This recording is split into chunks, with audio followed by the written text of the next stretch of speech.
Here's the things of the Business Council that I see. You got a 2-page memo, double-sided, on what they do. Now I can tell you as a county supervisor what I see. Exchanges, wine of the world, sales meetings, business after hours, women in business. Those are the emails that you see in your inbox regularly. What do I see about economic development in Portage County? Number 2, you go to their website, and part of the whole plan was to have them promote the business park. Do a web search. It doesn't even go to our site, it goes to their site. We're number 2 on their website, even though we're paying them $73,000 to be number 1, I would assume. We're number 2 in an engine search for open property in the business park. One thing they've done for Portage County, Gene, is I think the PI program, Partners in Education, has been very valuable for the county, and they've been extremely useful in that. On the other hand, under previous leadership, they have done an absolutely minimal job of promoting the business park.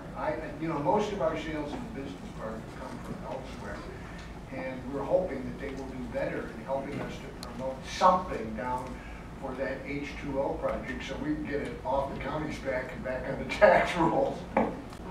What right now can you think of that they've done for Portage County? Convince me I should spend $73,000. Well, I would just make comment that they are a link between us and the rest of the municipalities and economic development of the county in general that we have. We've asked them to increase flexibility. We've had current dialogue with them as to what to do with the golf course property and asked them to energize that. Part of economic development is not selling land.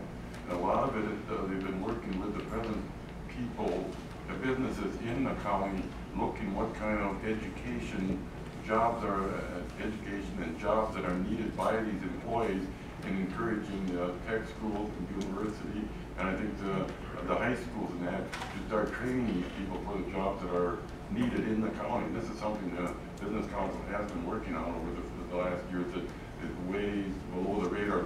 To date, I've never received a copy of the bylaws for the Portage County Business Council. Correct me if I'm wrong, Keith, you are in the audience. That email was sent about a year ago. To date, no response. Number 2, never received a copy of the minutes from the executive sessions dealing with the Tilla-Winnegar, and where they've asked the county board to potentially create an illegal meeting by having us go to the school board and have the Tilla stay. Never seen those. Again, correct me if I'm wrong, Keith. Number 3, endure the leers, the negative emails from the Business Council and other members. You know what? Grow up. You want our money, treat us with respect. It's that simple.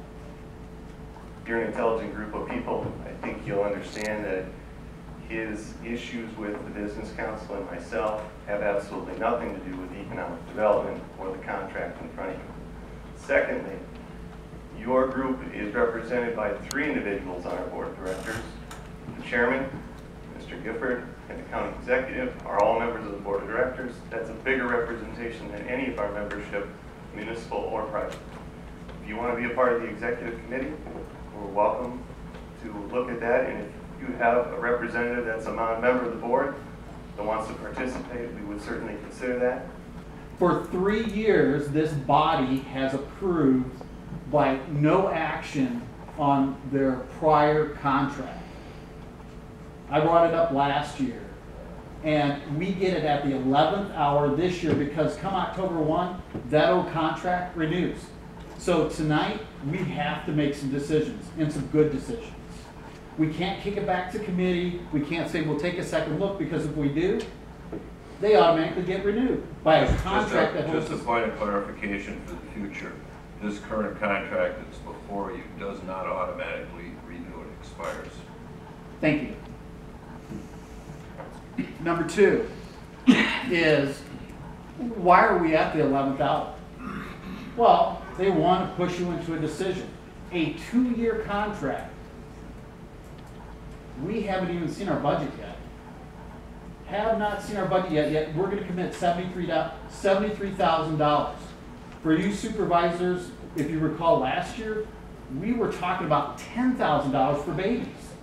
$10,000. This is $73,000. We shouldn't even be approving this contract until we see the budget. You've heard already that we have to come up with $500,000 for just health benefits. And those cuts we're cutting bodies. And we're cutting benefits. And you're gonna give $73,000 to an organization that really can't tell you exactly what they do. Ask forgiveness of Mr. Presley for this board, or for some people in the room this evening, accusing him of using this as a vendetta, and applaud him for asking for accountability. I don't think there's anything wrong with that, and I think Jeff has done a fine job. Thank you.